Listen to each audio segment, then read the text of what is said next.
अस्सलामुअलैकुम, welcome back to our YouTube channel. तो आज हम अनबॉक्सिंग करने जा रहे हैं मैक्स पावर के most awaited inverter PV7000 Pro की। इस वीडियो में हम आपको बताएंगे कि इसमें क्या क्या चेंजेस किए गए हैं और इसको ओपन करके वापडा पे रन करके भी आपको दिखाएंगे। तो चलते हैं वीडियो की तरफ और करते हैं इस इन्वर्टर की अनबॉक्सिंग। तो जैसा कि बॉक्स पे आपको पता चल रहा है, इसकी स्क्रीन और शेप थोड़ी चेंज कर दी गई है। पावर फैक्टर 1 के साथ आता है। तो इसकी स्पेसिफिकेशंस में कुछ खास चेंजेस नहीं किए गए।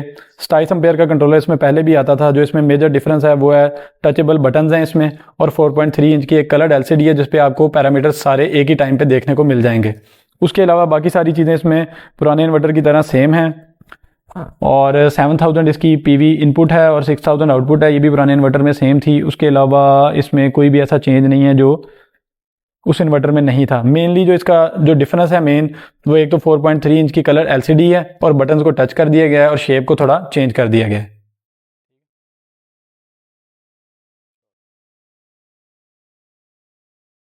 तो सबसे पहले हमें इसमें देखने को मिलता है वारंटी कार्ड। ये इन्वर्टर 5 साल की वारंटी के साथ आता है, जिसमें से 2 साल प्रोडक्ट वारंटी है और 3 साल इसकी सिर्फ सर्विस वारंटी है, जिसमें आपको कोई भी पार्ट अगर आपका चेंज होता है तो उसके आपको चार्जेस देने पड़ेंगे। मैक्सिमम आप 2 बार वारंटी क्लेम कर सकते हैं, इससे ज़्यादा बार नहीं कर सकते। उसके अलावा हमें देखने को मिलती है एक CD सोलर पावर की जानिब से और इसका यूज़र मैनुअल और कम्युनिकेशन केबल। फिर जैसा कि इस इन्वर्टर में पैरेलल किट भी है, तो उसके लिए भी हमारे पास केबल है और एक और कम्युनिकेशन केबल भी हमें देखने को मिलती है। तो अब चलते हैं इन्वर्टर की तरफ और देखते हैं कि इसमें क्या क्या चेंजेस किए गए हैं। तो मैक्स पावर PV7000 से PV7000 Pro में जो डिफरेंसेस किए गए हैं, उसमें मेनली इसमें बॉडी में डिफरेंस है। इसकी वर्किंग में कोई डिफरेंस नहीं है। इसमें स्क्रीन पहले डिटैचेबल आती थी और यहाँ पे मिडल में आती थी, वो उन्होंने ऊपर मूव कर दी है और थोड़ी स्क्रीन बड़ी भी कर दी है और कलर भी कर दी है। बटन टच दे दिए गए हैं और यहाँ पे RGB लाइट्स चलेंगी।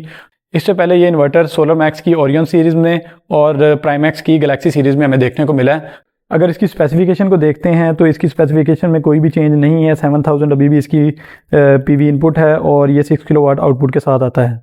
तो अगेन यहाँ पे कोई आपको डिफरेंस नज़र नहीं आएगा। सिर्फ इसमें एक पावर ऑन ऑफ बटन दे दिया गया है जो कि पहले यहाँ पे फ्रंट पे हुआ करता था। उसके अलावा ये बैटरी के पॉइंट्स हैं, ये PV इनपुट के लिए है, ये AC आउटपुट के लिए, ये इनपुट के लिए, ये एक ब्रेकर है और ये पैरेलल किट के कनेक्शंस हैं।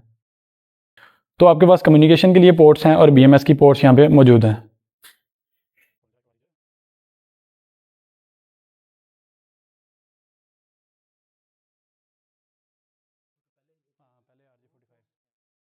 तो पहले यहाँ पे लैन केबल RJ45 होती थी, अब इन्होंने ये एक डिफरेंट कनेक्टर यहाँ पे दे दिया गया है। तो इसके टेम्परेरी कनेक्शन हमने कर दिए हैं, सिर्फ वापडा इसके साथ कनेक्ट कर दी है। अब इसको पावर ऑन करते हैं और देखते हैं कि क्या इसकी लुक आती है। तो ये बहुत खूबसूरत है, RGB लाइट्स के साथ ऑन होता है, कलर्ड LCD है। 6 सेकंड लगेंगे इसको अपनी आउटपुट ऑन करने में। तो इसकी कलरफुल बहुत ही खूबसूरत सी LCD है। इसमें आपको एक ही स्क्रीन पे सारे पैरामीटर्स देखने को मिलते हैं। यहाँ पे आपको PV के रिलेटेड इन्फॉर्मेशन मिलती है, AC आउटपुट के रिलेटेड, और ये वापडा से जितने भी हमें वोल्टेज आ रहे हैं वो हमें बता रहा है। यहाँ पे बैटरी के रिलेटेड इन्फॉर्मेशन देखने को मिलेगी। रोड डायरेक्टली बाईपास हुआ है, तो ये सारी चीज़ें आपको एक ही स्क्रीन पर देखने को मिल जाती हैं और बटन इसके टच हैं। तो इन बटन की मदद से आप जब इसके पैरामीटर्स को चेंज करते हैं तो ये आपको आज का दिन बताता है, डेट बताता है, और फिर डेली प्रोडक्शन के बारे में बता रहा है। उसके बाद मंथली, फिर ईयरली प्रोडक्शन के बारे में बता रहा है, ओवरऑल प्रोडक्शन के बारे में बता रहा होगा। उसके अलावा इसमें U1 का क्या फर्मवेयर यूज़ हुआ है, U2 में क्या फर्मवेयर यूज़ हुआ है, उसका वर्जन इसमें बताया जा रहा है। और उसके अलावा ये बता रहा है कि बैटरी नहीं कनेक्टेड। तो देखते हैं कि जब हमने इसको बगैर लोड के ऑन किया है तो ये वापडा से कितनी कंजम्पशन करता है।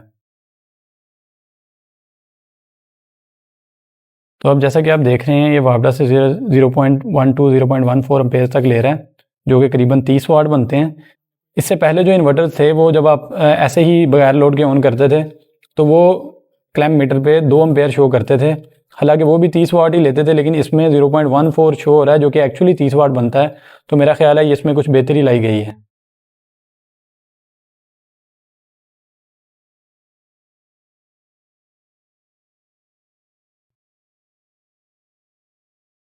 तो आपने इसकी अनबॉक्सिंग देख ली है। मैं ये एक्सपेक्ट कर रहा था जैसे PV6000 Pro में इन्होंने डुअल इनपुट दी है, वापडा इनपुट, इसमें भी देनी चाहिए थी। ये उससे ज़ाहिर है अपग्रेडेड मॉडल है, लेकिन इसमें नहीं दी। वो मेरी एक्सपेक्टेशन के थोड़ा सा बरक्स था।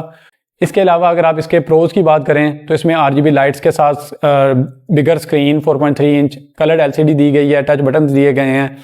और अगर आप इसकी प्राइस की बात करें तो सोलर मैक्स की ओरियन सीरीज सेम इसी शेप में करीबन 2,60,000 रुपये में पड़ती है, जबकि ये 230 या 220 में आपको इन्वर्टर मार्केट में मिल जाता है। एक और चीज़ जो मुझे इस इन्वर्टर में अच्छी लगी है कि पहले जो रिएक्टिव पावर क्लैम्प मीटर पे शो हो रही होती थी 2 एम्पेयर तक, वो सिर्फ 0.14 एम्पेयर ही शो कर रहा है और उतने ही उम्मीद है कि कंज्यूम कर रहा होगा। जब हम इसको प्रॉपरली इंस्टॉल कर लेंगे तो फिर हम देखेंगे कि इसकी रियल टाइम शेयरिंग में जो मसला था वो सोल्व हो गया है कि नहीं।